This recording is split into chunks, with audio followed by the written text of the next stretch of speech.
Election बेचा।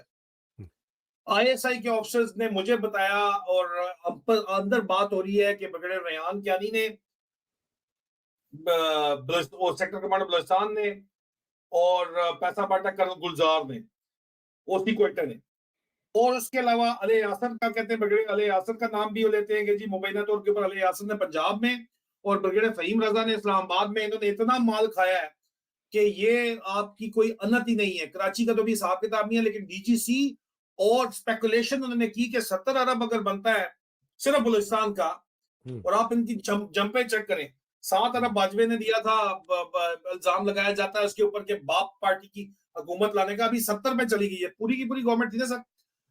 इस हिसाब से कोई आप जहन में रखें कि 250 बिलियन का गेम है आदिल, है ना?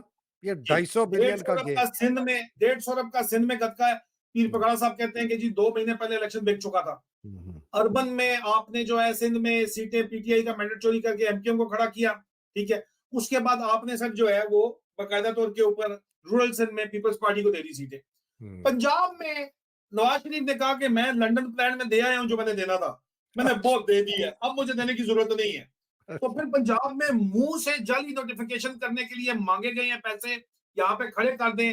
जिनके जाली नोटिफिकेशन हुए हैं उनको फोन आए हैं। नेशनल असेंबली सीट में आपको हिसाब बताता हूँ, तहरीक इंसाफ की कौमी असेंबली की 90 सीटें छीनी गई हैं, सूबाई असेंबली की 140 सीटें छीनी गई हैं। कौमी असेंबली की एक सीट पर जिस उम्मीदवार के जाली नोटिफिकेशन पर जितवाया गया है, इससे फोन करके फीकस 10 से 15 करोड़ रुपए मांगे गए हैं और नोटिफिकेशन तब हुआ है। और प्रोविंशियल असेंबली की सीट के ऊपर फोन करके 5 से 8 करोड़ रुपए मांगे गए हैं, तब उनकी नोटिफिकेशन हुआ है, जाली नोटिफिकेशन। इस रेट के हिसाब से सर जो है वो ये वसूली कम से कम 16 अरब रुपए की बनती है। आप राउंड फिगर में 250 अरब रुपए की ये गेम है, ठीक है सर। फट्टा ये पड़ा हुआ है अभी इनका, आपको लग रहा है वो बड़े जनाब अंदर कोई खाता चल रहा है, अंदर कुत्ते बिल्ले की तरह लड़ाई ये चल रही है। आईएसआई वाले कहते हैं जी वो बहाना तो बनाते हैं ना, हमारा हमने ब्लैक ऑप्स चलाने, हमें फंड चाहिए होता है, अंदर कोपते पैसे अपने पास जेब में डालते हैं, कुछ कमांड फंड में डाल देते हैं। उसी तरह जो है ब्लैक फंड जिसको बोलते थे पहले, अभी कमांड फंड बोलते हैं, उसी तरह जीएचक्यू कहता है, चीफ कहता है कि मेरे कमांड फंड में दो पैसे भाई, मुझे दो।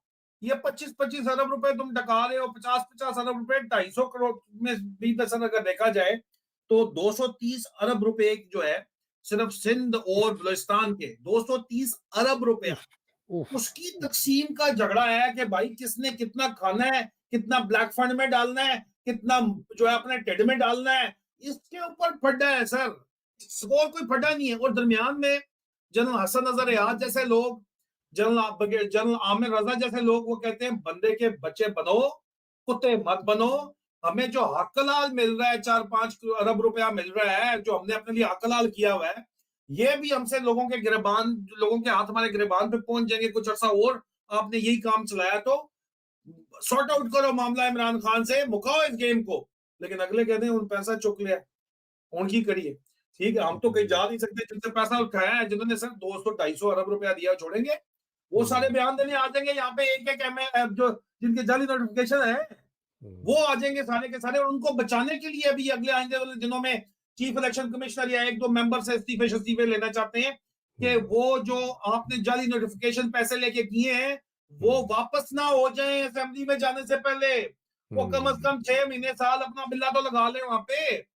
सारी की सारी गेम पैसे की तकसीम की है कि यार ये जो हमने पैसे डकारने हैं 250 अरब रुपया, 250 अरब रुपया, उसके अवज कम से कम 6 महीने साल इनको बिठा तो देना, कहे यार हो गया बस, सब टूटे मैया हो गए, पूरे दफा हो। अब उसके बाद जो होगा देखा जाएगा। आपको लगता है कि इनको पाकिस्तान की बड़ी फिक्र है, पाकिस्तान तबाह बर्बाद हो रहा है, इसलिए ये बहुत सोच, और जो बंदे अंदर गेम सारी की सारी पैसे की तकसीम की है, अब ये पैसा तकसीम होगा, आपस में सेटिंग हो जाएगी, उसके बाद कहेंगे इन कुत्तों बिल्लों को बिठाओ, जिससे ज्यादा लिए इनको मिनिस्टर भी बनाना है, गवर्नमेंट्स बनानी है, चलानी है, इसको फिर जितना खींच सकते हो खींचो, ताकि पैसा जो है हराम का पैसा हजम तो इनको कभी नहीं होगा, इनकी औलादों पे निकलेगा इंशाल्लाह। लेकिन ये डकारना चाहते हैं कि डकार तो मार लें उस पैसे का,